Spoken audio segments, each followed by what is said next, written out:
অন্তর্বর্তী সরকারের ১ বছরের যদি মূল্যায়ন করতে হয় তাহলে যে প্রেক্ষাপটে তারা শাসনভারটা নিয়েছিলেন ৮ই আগস্ট ২০২৪ সেটাও মনে রাখতে হবে। এমন একটা সময় ছিল যখন নাকি আমরা প্রায় ২.৫ বছরের উপরে মূল্যস্ফীতি এটা ক্রমান্বয়ে এটা বাড়ছিল এবং জুলাইতে খাদ্য মূল্যস্ফীতি এটা ১৩%-এর কাছাকাছি ছিল জুলাই ২০২৪-এ।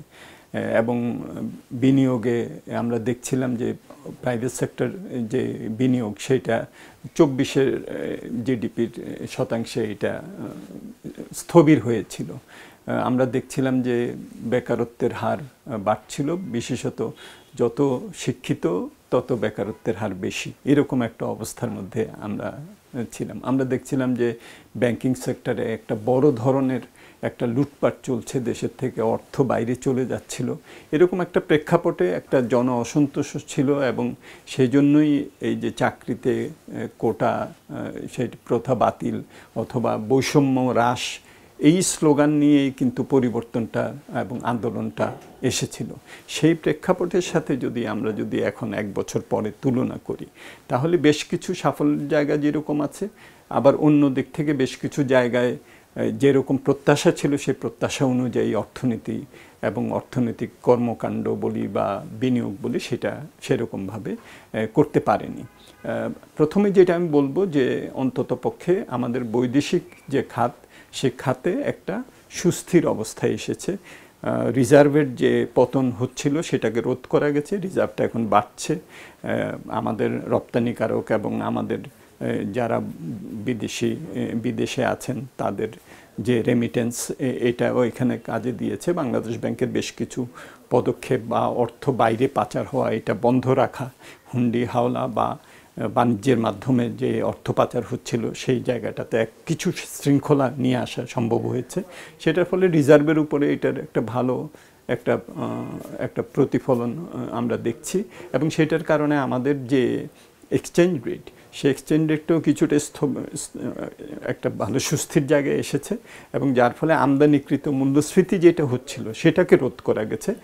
এক্সচেঞ্জ রেট তো বললাম যে কিছুটা একটা স্টেবিলিটির মধ্যে আসছে এবং আমাদের ঋণ পরিষেবা যেটা নাকি একটা বড় ধরনের চাপ সৃষ্টি করছিল সেটাও কিছুটা আমরা সামাল দিতে পেরেছি। অনেকগুলি বৈদেশিক ঋণ তার পরিষেবা আমরা করতে পেরেছি। অভ্যন্তরীণ যদি বলি তাহলে অভ্যন্তরীণ অর্থনীতিতে ব্যাংকিং খাতে একটা বড় ধরনের সংস্কার উদ্যোগ গ্রহণ করা হয়েছে যেটা ইতিবাচক এবং যেটার অভিঘাত পরবর্তীতেও আমাদের অর্থনীতিতে থাকবে। আমাদের দুর্বল ব্যাংকগুলোকে মার্জার করা, যেসব ব্যাংকগুলো বিভিন্ন অব্যবস্থাপনার কারণে বোর্ডগুলো সেগুলোকে একটা পুনর্বিন্যাস করা, ইন্ডিপেন্ডেন্ট ডাইরেক্টরদের সংখ্যা বাড়ানো, স্পষ্টতা নিয়ে আসা যে আমাদের ব্যাংকিং ব্যবস্থাটা কি আসলে। ২০২৪ জুলাইতে তো আমরা দেখছিলাম উপাত্ত দেওয়া হচ্ছিল ১,২২,০০০ কোটি টাকা নাকি ঋণ খেলাপি। প্রকৃতপক্ষে তো এটা এখন ৫ লক্ষ টাকার কাছাকাছি চলে আসছে। এটা স্পষ্টতার এই এক্সারসাইজটা খুবই দরকার ছিল যাতে করে আমরা সঠিক নীতিমালাটা গ্রহণ করতে পারি এবং সংস্কারগুলো করতে পারি, সেটা আসছে। সো এইটা ভালো। পাচারকৃত অর্থ পুনরুদ্ধারের জন্য বেশ কিছু পদক্ষেপ গ্রহণ করা হয়েছে। সেখানে anti corruption commission, Bangladesh financial intelligence unit তারা কোঅর্ডিনেটেডভাবে কাজ করেছেন। আমাদের দেশের কোর্টে এগুলো গেছে, বাইরে যে এগুলোকে সিজার করা এটা করা হয়েছে এবং বাইরের যে বিখ্যাত কোম্পানি যারা নাকি এগুলো নিয়ে কাজ করেন, অ্যাসেট রিকভারি করেন, তাদেরকেও অ্যাপয়েন্টমেন্ট দেওয়া হয়েছে। আবার ভেতরে যে ঋণ খেলাপি সেটার বিরুদ্ধেও মার্জার বিভিন্ন উদ্যোগ ছাড়াও অ্যাসেট রিকভারি কোম্পানি ইত্যাদি করা হয়েছে। সো এইটা একটা ভালো জায়গা। যে জায়গাটাতে আমার মনে হয় যে একটা বড় প্রত্যাশা ছিল কিন্তু সেইটা আমরা এখনো পর্যন্ত ট্যাকল করতে পারিনি, সেটা হলো যে মূল্যস্ফীতির হার কিছুটা নিচের দিকে নামার প্রবণতা আমরা দেখেছি, কিন্তু তারপরে এটা উচ্চ স্তরে রয়ে গেছে। সো মূল্যটা উচ্চ স্তরে আছে, মূল্যস্ফীতির হারটা যদিও কিছুটা কমেছে। এটার ফলে প্রান্তিক উপান্তিক মানুষ বা যারা নাকি স্বল্প আয়ের মধ্য আয়ের মানুষ, তাদের ক্রয় ক্ষমতার উপরে যে অবনমনটা হয়েছে গত কয়েক বছরে সেইটা কিন্তু এখনও অব্যাহত আছে।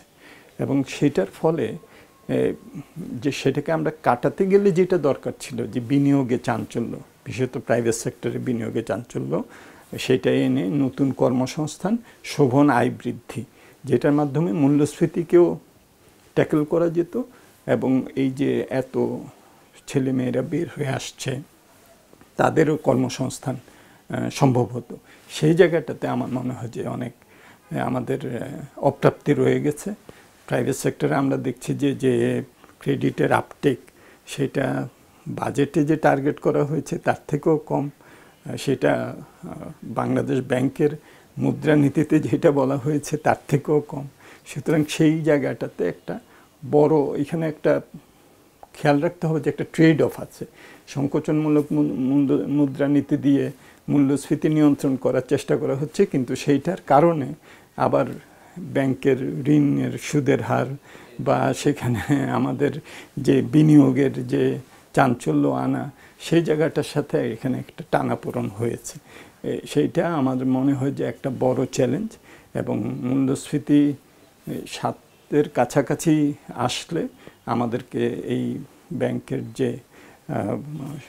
যেটা সুদহার আছে এটাকে কমিয়ে নিয়ে আসার জন্য পদক্ষেপ গ্রহণ করতে হবে। কিন্তু বিনিয়োগে চাঞ্চল্য আনতে গেলে কেবল ঋণ তো একটা মাত্র ফ্যাক্টর, এটার কস্ট অফ ডুইং বিজনেস, এটার বিজনেস এনভায়রনমেন্ট, এই জায়গাগুলোতে যে প্রাতিষ্ঠানিক সক্ষমতা, সেই সক্ষমতাগুলো কিন্তু আমাদের যে আরও শক্তিশালী করে ব্যবসায়ী এবং উদ্যোক্তা রপ্তানিকারকদের জন্য যে একটা আবহ সৃষ্টি করা যেখানে তারা নতুন বিনিয়োগ করবেন, সেটা কিন্তু এখন আমরা করতে পারিনি। সেটা আমাদের ক্যাপিটাল মেশিনারিজের যে আমদানি বা এলসি খোলা, তার মধ্যেও এটা প্রতিফলিত হচ্ছে, সেখানে নেগেটিভ 20-এর উপরে সেখানে প্রবৃদ্ধি।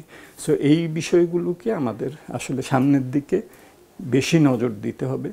অর্থনৈতিক সংস্কারের যেসব কাজ, সেটার মধ্যে একটা বড় আমার কাছে মনে হয়েছে যে আমাদের রাজস্ব আদায়। এই জায়গাটা আমরা যদি বড় ধরনের ধাক্কা দিতে না পারি, তাহলে কিন্তু একটা বিপজ্জনক একটা ঋণ ফাঁদের মধ্যে আমাদের পড়ে যাওয়ার আশঙ্কা আছে।